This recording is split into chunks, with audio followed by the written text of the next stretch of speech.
बच्चों, आज मैं तुमसे एक ऐसी बात कहने आया हूँ जो अगर तुम्हारे हृदय में उतर गई तो मैं वचन देता हूँ तुम्हारी जिंदगी बदल जाएगी। हर बच्चा कहता है, महाराज जी मेरा पढ़ाई में मन नहीं लगता। मन तो कभी किसी में नहीं लगता। मन तो चंचल है, बंदर की तरह कूदता है, भटकता है।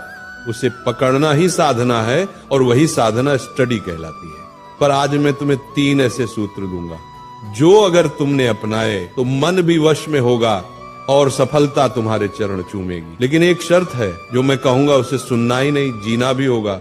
अगर फिर वही पुरानी आदतें रही तो वही हाल रहेगा, ना मन लगेगा ना जीवन आगे बढ़ेगा। पहला सूत्र, कारण खोजो। जब तक तुम्हारे पास पढ़ने का कारण नहीं होगा, तुम्हारा मन पढ़ाई में कैसे लगेगा। अगर मैं तुमसे कहूं कल सुबह 4 बजे उठ जाना, तो तुम उठोगे? शायद नहीं। पर अगर मैं कह दूं सुबह 4 बजे उठो और तुम्हें 1 लाख रुपए मिलेंगे, तो तुम 4 नहीं 2 बजे ही उठ जाओगे।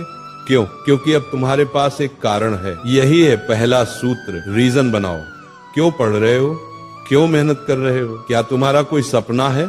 क्या तुम्हें अपने माता पिता का नाम रोशन करना है? क्या तुम्हें गरीबी से निकलना है?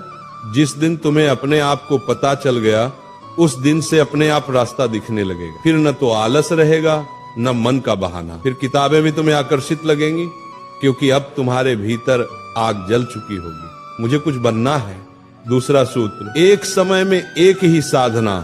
कई लोग कहते हैं हम मल्टीटास्किंग कर रहे हैं, पर सच ये है तुम मल्टी डिस्ट्रैक्टिंग कर रहे हो। एक समय में केवल एक ही काम करो। अगर पढ़ रहे हो तो सिर्फ पढ़ो, मोबाइल, दोस्त, बातें सबसे दूर रहो। एक कथा सुनो।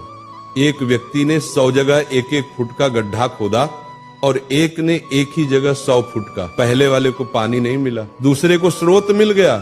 यही पढ़ाई में होता है। तुम रोज थोड़ा थोड़ा कई जगह ध्यान बांटते हो और कहते हो परिणाम नहीं आ रहे।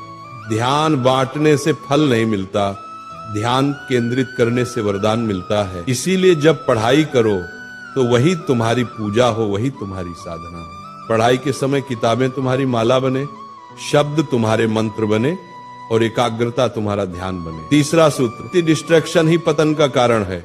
आज मनुष्य अपने शत्रु से नहीं, अपने मोबाइल फोन से हार रहा है। कभी विचार करो, मोबाइल तुम्हारे काम के लिए बना है या तुम मोबाइल के गुलाम बन गए हो। स्क्रीन छोटी है पर जाल बहुत बड़ा है। तुम कहते हो थोड़ा रिलैक्स करने चला था और वो थोड़ा 3 घंटे का टाइम पास बन जाता है।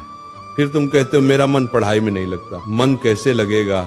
जहां ध्यान होगा वहीं ऊर्जा बहेगी। और अगर ध्यान सोशल मीडिया में बहा दोगे तो ज्ञान कहां से आएगा? मोबाइल बुरा नहीं, पर अगर तुम उसका उपयोग साधन की तरह करो तो वो